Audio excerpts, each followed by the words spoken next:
Hello and welcome to 360 Sports on this beautiful and lovely Monday morning. In on Trust TV, I am Emmanuel Fashemi, and it is the week for the journalist. It's World Journalism Sports Week, where we celebrate ourselves and celebrate other sports journalists there in the world. So I'm wishing all my colleagues out there World Sports Journalism Week. And you know, a lot is actually going on in the world of sports, in the world of reporting. We also have our own hazards when it comes to sports journalism. You see where a sports reporter is being beaten up, one or two things or the other happening to them. But it's a good one that we actually the world has set aside this day to celebrate all the journalists that are involved in sports reporting. On this note, I am welcoming you once more to the show 360 Sports on Trust TV. Emmanuel Fashemi, and I will not be doing this alone. I have my regular on this show, Isaac Omidiji, who will be joining via Zoom all the way from Niger State. And before he joins us, let's go straight to the first story. That is athletics, where our own Nigerian world champion, Ogun State freeborn daughter, Toby Amusan, actually did well last night, clinching the number one position, the gold position in the Stockholm Diamond League, where she recorded a 12.52 seconds time in that race. We can say the likes of Camacho Queen is not there, and the other counterpart from USA also did not participate in this race. But so far so good. She was able to clinch her first Diamond League point of the season. She started all of this in the Jamaican Grand Prix, where she actually won that race after her schooling, and this time around she won that race last night with a 12.52 seconds in space of 3 days after the Lucerne Grand Prix. She went straight to Stockholm. Now she won that race 12.52 seconds after setting her personal best previously in 12.47 seconds timing in Lucerne. And we have Isaac Omidiji all the way from Niger State joining us this morning. Isaac, happy World Journalist Week. It is actually a World Sports Journalist Week. It's actually a very good one for all of us out there who is reporting sports. So welcome to the show, Isaac. It's a pleasure, Emmanuel, and congratulations to all sports journalists across the world.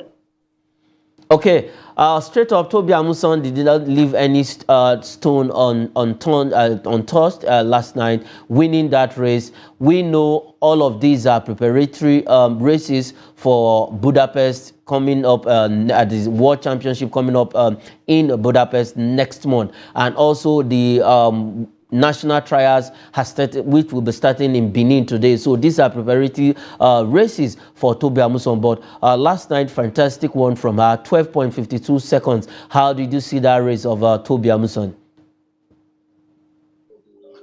Well, a good one, and considering the fact that for some days in the last week, she has been on the track running from Czech Republic to Switzerland, from Switzerland to Sweden. She has been running and she has been performing very well. The best actually came out yesterday. And remember that the Puerto Rican was not there to give her the challenge that we thought would be the best. Where both of them met, she came second because the Puerto Rican this time around showed that, yes, I am coming, Toby, and she came. And she also got what she wanted. But yesterday at the Diamond League, it was a great one for Toby, because you need to be on the winning streak for you to get to the World Championship. So you can maintain the streak needed. Remember, she has a lot of titles on her neck. African, Commonwealth, and World Champion. That's what massive 3 records on her head. So she needs to maintain a winning streak that will take her to the World Championship.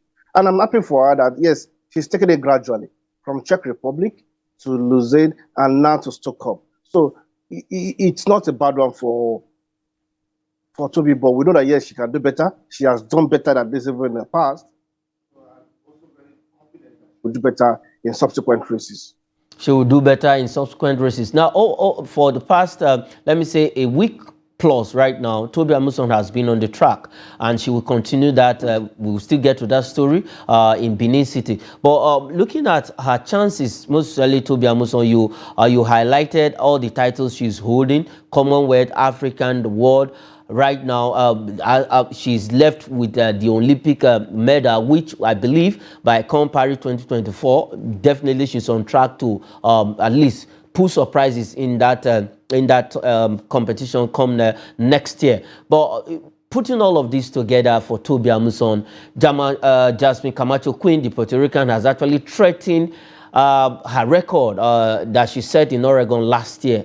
Now, because a lot of persons is now being worried for Toby Amusan. I don't know if you also share in their worries, if you are also scared for Toby Amusan that she will not be able to defend her world title in Budapest by August.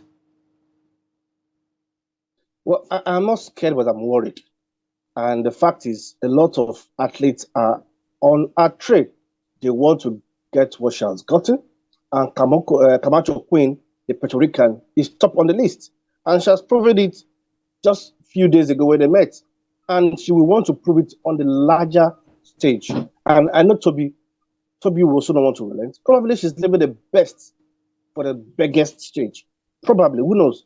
But defending it to be more difficult than even setting it. Because what she has done previously took the world by storm. Probably people underrated Toby, probably Nigeria, could even do this. But she did it, and she did it gallantly. She has run so many races and she has won. She has shown that what she has gotten is not a fluke. But she will just go to Budapest and be sure that she will stop putting herself under pressure. That's very important. Because you put herself under pressure and allow the talks, because it's all about mind games this time around now. Remember, even before the meet between her and Camacho Queen, just a few days ago, there have been the talks ahead that we want to set a new world record even below 12 seconds. Both of them were, especially Camacho, was talking tough. So, to be fit, she shouldn't allow the mind games to continue to play on her intelligence. She must do enough to be more ready for the challenges ahead, because the challenges ahead are definitely higher. But for Budapest, I am not scared, but I'm worried. But if she will be able to manage it well and manage it well with her team, I think Toby will get and defend a championship very well. That's the biggest stage. You have to live your best for the biggest stage. Yeah, you have to be the best when you are on the biggest stage, and that is where Toby Amusan is right now. For Jasmine Camacho Queen, she has actually been talking tough that she wants to actually as in take that title back from Toby Amusan and squash the record 12 seconds. Well, let's see how it goes at the end of the day in Budapest come next month. But for Toby Amusan, she needs to be she just needs to be psychologically and mentally ready for that race. Forget about the mind games. Jasmine Camacho Queen, I know, is actually playing the mind games. She's also scared, but she wants to see how she can get around Toby Amusan and make her let me say make her being afraid or jilting towards that race. But for Toby Amusan and her team, they can actually get the job done come next month. I believe she is also hearing us from Trust TV right now. Let's move away from that story and head straight to the African Beach Games, where the federal government has actually lauded the team's performance, where they finished on the 4th position on the medals table with 11 gold medals and some silvers and bronze right there in Hammamet, Tunisia. And this team, our first medal came from an unknown sport to everyone, that is canoeing, when Esther Tuko took home the bronze medal in that particular sport. You can see Esther Tuko on your screen right now. But the federal government has said, okay, well done, boys and girls, for actually finishing in the 4th position with 11 gold medals. Isaac, I think is actually a laudable one for Team Nigeria. Yes, congratulations to the lads and to the athletes. They won 6 gold medals, 3 silver, 3 bronze. And it is an improvement. Remember, this is the 2nd edition of the African Beach Championship. So this is an improvement on what happened in the 1st edition, which was held in Cape Verde, where Nigeria won just a gold. So this time now we have 6 gold, 3 silver, 3 bronze. So it's an improvement that we must continue to improve on. Now, That coming fifth on the table is not good enough for me, as far as I'm concerned, as a Nigerian. But look at that, the way we started and where we're going, it's a motivating factor that we can do better in subsequent editions. So we must continue. Remember, badminton, we did well. Blessing Obododo still won in wrestling, beach wrestling. There's so many medals we won in so many games, and those should be maintained. And we must see that in subsequent edition, we must be, if we're not first, we should be more than second on that title. Remember, yes, beach games is not one thing we are very, very, very used to, except beach football, beach volleyball, and probably beach handball.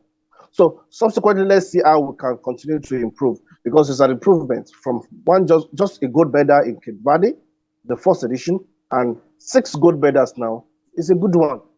Must continue to improve. That position is not good enough as far as I'm concerned. That position is not good enough, but it's actually a massive improvement from the first edition in Cape Verde, where we just won only 1 medal, that is 1 gold, and but this time around 6 gold medals, 3 silver, 3 bronze, making 11 medals overall, and we also won a gold medal in the doubles of the tech ball. That is one sport that is actually making waves in the world right now, and it's a sport hopefully we are going to see in the coming Olympics. But for Nigeria, we won our first gold medal in that particular sport right there at the African Beach Games 2023 in Hammamet, Tunisia. Congratulations to the team, the entire team, their coaches, and everyone who actually made this possible, and the medalists. Congratulations to them, and even those that didn't win medal at all, they actually went there and gave a good account of themselves. That's actually a good one. Let's move away from Hammamet, Tunisia, and head straight to women's football, where Nigerian Super Falcons has jetted out of the country straight to Australia for 2 weeks camping before their first game against Canada on July 21st. The World Cup will be kicking off. The Women's World Cup will be kicking off on July 20th. It's being co-hosted by New Zealand and Australia. And for the Super Falcons, 2 weeks before their first game, is this enough for the team? Not enough for a team that has not been doing well in the last few games. But that is not even the problem. My worry, Emmanuel, is the unfortunate statement that came from the coach of the Super Falcons, as well as Ademola Olajire of the NFF, prior to their departure yesterday. You remember what Randy Wadham said about the interference, about how the player was speaking out because they were all allowances. Now my question is, as a coach, why are you just speaking now? Why are you speaking at the eve of a World Cup? It shows that probably you also don't even know what you're doing. That is a distraction. And unfortunately, Ademola Olajire of the NFF came out to also defend the NFF by saying the coach is only just trying to express his inadequacies. Look at the language. Already even the NFF going to this World Cup don't have hope in the coach. The coach don't trust the NFF. The coach is not comfortable with all the players he has chosen. He's not happy that one of his assistants has been dropped by the NFF. And we are going to the World Cup. The World Cup is starting on the 28th of this month, Emmanuel. And now we're having this kind of unfortunate and irresponsible statements from both the coach. Personally, even before this came out, and I've never for once rated Randy Wadham. I didn't expect him to do any or perform any magic at the World Cup. I know we are going there because we qualified and to make up the numbers, because we are not going out of that group except by a miracle. Because even on the continent of Africa, we are no longer the firepower we used to be. We have failed to improve. Other countries have improved and have even gone ahead of us. That is unfortunate. It's quite unfortunate, but for Randy Wadham and NFF, first, I will not want to blame Randy Wadham, because it is the NFF who appointed, the previous board, that is Amaju Mevi Picnic board, and everybody that was on his board appointed Randy Wadham. And now Alhaji Ibrahim Gusso came in we were expecting maybe a lot of changes in the Super Eagles, Super Falcons, in all of our teams, from the senior team down to the junior team. We expected a lot of changes in all of them, both for the men and the women national teams. But we find out that everybody that is there still remains while Alhaji Ibrahim Gusau came on board. The likes of Salisu Yusuf was left there. We crashed out of AFCON, that is under 23 AFCON, crashed out of the CHAN, corporate of Salisu Yusuf.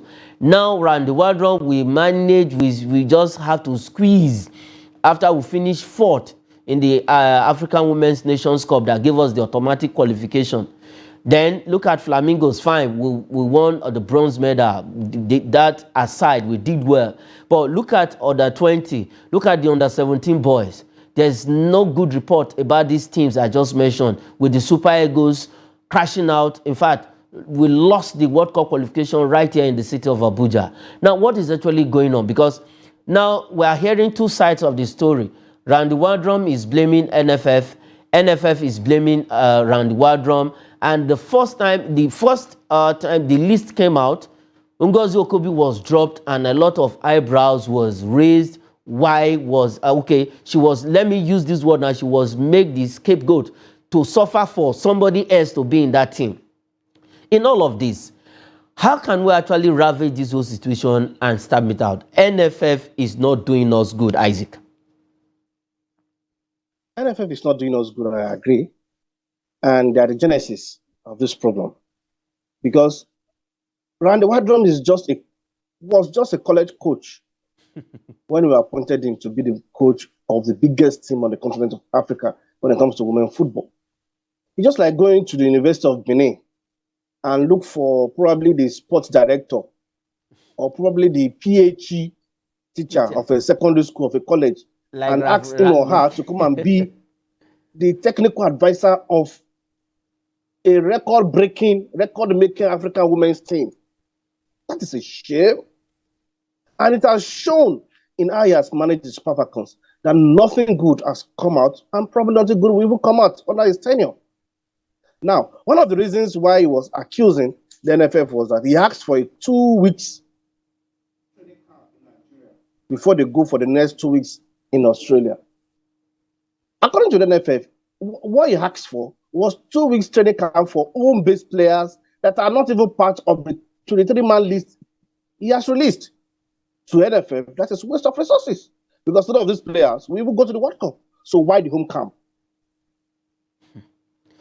Well, it's actually a very big one between the NFF and the Super Falcons, and it's not just too good that this whole issue is coming up at this point in time, where these guys needs to be in the right frame of mind, psychologically, mentally. They need to be ready for the World Cup, because we have Australia, Canada, New Zealand in our island, in our group, to actually play. Because, well, I don't know the miracle that will happen, but I still have the belief that the Super Falcons have at least have what it takes to go out of that group. And quickly, I think maybe the motivation from the first lady of the country, that is Remi Tinubu, our own Nigerian president. The first lady was there at their dinner, whatever they had for the Super Falcons. In fact, when they want to jet out of the country for Australia, the first lady was there. Do you think her presence and her, let me say, her words of encouragement will go a long way for these girls? No, and that might be very hard. And why? Because word of encouragement of such doesn't play on the pitch of play at all. That's true. Are these girls well paid? Are they giving their bad bonuses? Are they going to be in the right frame of mind to play? Have you gone with the right set of players? These are the questions. If you have answers to these questions, then we will know whether we'll go for or not. Not word of encouragement. What kind of word of encouragement when I'm hungry, when I've not been paid for what I have done, when I've gone with the wrong set of players? No, or with a manager that doesn't know what he's doing, or a manager that already knows that probably after this World Cup, I'm going back because of the fight I've had with NFL. My contract probably will be terminated, and nothing will happen again. So even the manager will not be going there with full concentration. That is not the fact, because you cannot pick up a fight. with your football governing body in the country just few weeks to the championship if you actually want to return. No, I don't see that happening. So, what a kind of encouragement from the first lady? Well, good. On the political side, yes. Are we going to pay their bonuses? Are we going to the right set of players? That's the question you should ask. Well, I think Randy Wardrum and the NFF will have answers to that question. But, well, let me say, good one from coming in from the First Lady of the country, going there to cheer these girls up. And I believe with her presence, these girls will actually have something to hold while they are straight to Australia right about now for 2 weeks training camp before their first game against Canada women's national team right there in Australia. Well, good one of coming in from that angle. Let's now leave the Super Falcons and head straight to Stephen Keshi Stadium in Asaba, where the Super 8, NNL Super 8 is actually going on, and we have one match going on this morning already, but we had some results in the match day one that was played yesterday, and our own EFCC of Abuja, their first game wasn't actually a good one. They lost to Kano Pillars, and then DMD also lost to Katsina United. And Katsina United, before now, Usman Abla, the coach of Katsina United, was actually talking tough that he wants to come back to the Nigerian Premier League. Let's see how it pans out. But winning his first game is actually a morale booster. But for Kano Pillars, Katsina United, then EFCC and DMD, the result didn't go the way of EFCC and DMD. Isaac, these are teams that we are expecting to come up to the Premier League come next season. But from the first match they won, what were your surprises? What was your surprise game? None.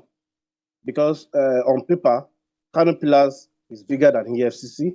On paper, Katsina United are also bigger than DMD. And Katsina United have been very formidable under Usman Abdallah. And for Abdallah to have come back to tinker the team at the lower level, it shows that he's hungry, and he has said it so many times. And with what I saw in their last competition, that is talking about qualification for the Nigeria Super 8, which was played, the qualifier that was played in Eket, Katsina United are good, and they are good. I've seen a lot of good players in that team, and other good players even from the MPFL are waiting to join Katsina United, or believing they will get qualification to the MPFL. And for Kano Pillars, yes, the pedigree is there. They still have the big name players playing for them. Most of the players that played for them while they went to relegation are still with the team. So it's not surprised that they defeated the EFCC. So it's still the big boys that are commanding it in the NNL. These are the big boys that were relegated from the MPFL 2 seasons ago. 2 seasons ago, and we have some fixture as we speak right now. One fixture is actually going on. Let's have this fixture on the screen quickly for the matches that will be played today in match day 2. We have EFCC, that's the first game going on right against Katsina United. Then Kano Pillars will take on DMD, and FC1 Rocket of Lagos we tackle Heartland FC of Owerri, and Sporting Lagos, who as defeated FC1 Rocket in their first game, will be squaring up against Thomas SC Football Club. Now, these are the fixtures for today. We'll have one fixture is actually going up. The next fixture will be by 11 a.m. and then we'll have 2 p.m. and 4 p.m. for all of the games. But which of the game are you going to? Which one do you think is going to stand out, and where will your interest be in all of the fixtures that we are going to be having today? Let's not forget that one fixture is actually going up right now. That is going on right now. That is EFCC and Katsina United.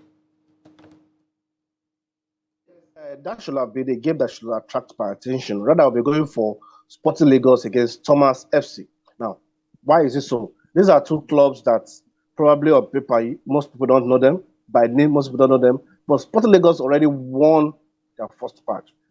Winning the second match will be very important for them to already have if not all, defeats in the MPFL. And having one of these teams that is not a traditional MPFL team coming to the MPFL would be a great joy for someone like me, because to give hope for other clubs, even in the NNL and even probably in the amateur, to know that, or the Nationwide League, whatever the name is called, to know that they can also make it to the top. So I'll be happy to see the likes of Sporting Lagos and probably Atlant making back alongside Canopilas as well as Castilla United. As well as Katsina United. I will not join you. I want my EFCC to also be there because we don't have any team from Abuja playing in the Nigerian Premier League, and for over the years, only God knows when last we have a team from FCT playing in the Nigerian Premier League. But let's have the table. Let's have the table quickly before we go. Let's have the table.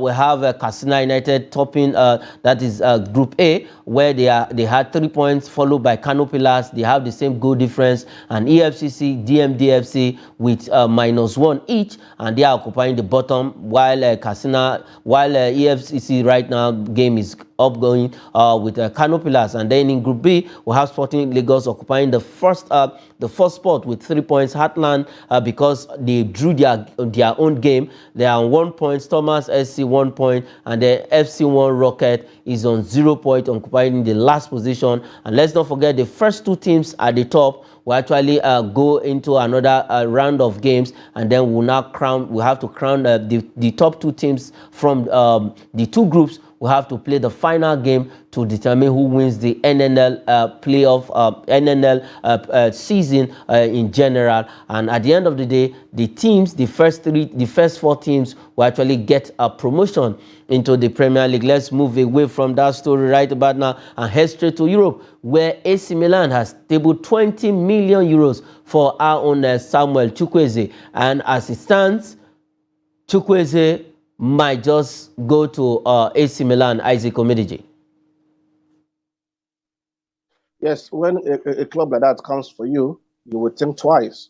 What I mean think twice, you know that AC Milan is one of the biggest clubs in Europe, and Villarreal, yes, they've been a mid-table club as far as I'm concerned in the Spanish La Liga, and Chukwueze continue to perform credibly well for Villarreal. So if the money is good for Villarreal, I will encourage Chukwueze to make that move up to the San Siro Stadium and continue to improve on his experiences. I remember that AC Milan was still playing in the champion in Europe. So it's a good one for Chukwueze, but you must know that going to AC Milan is not a place where your game you must reduce. You must continue to improve on your games, definitely.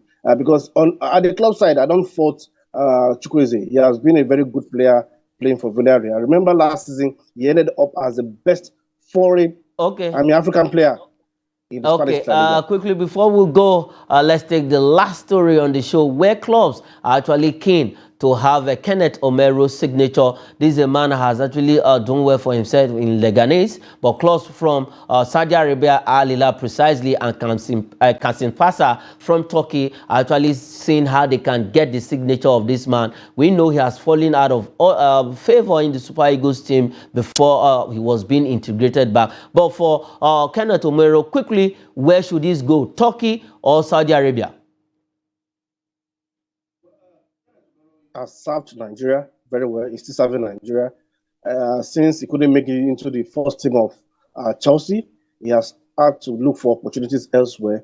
And for Leganés, he has also served that club very well. I think if I've been in his shoes, I will ask. I think that is where we are going to leave it this morning on the show. Isaac, thanks for coming on the show. Okay, I am Emmanuel Fashemi. Thanks for watching.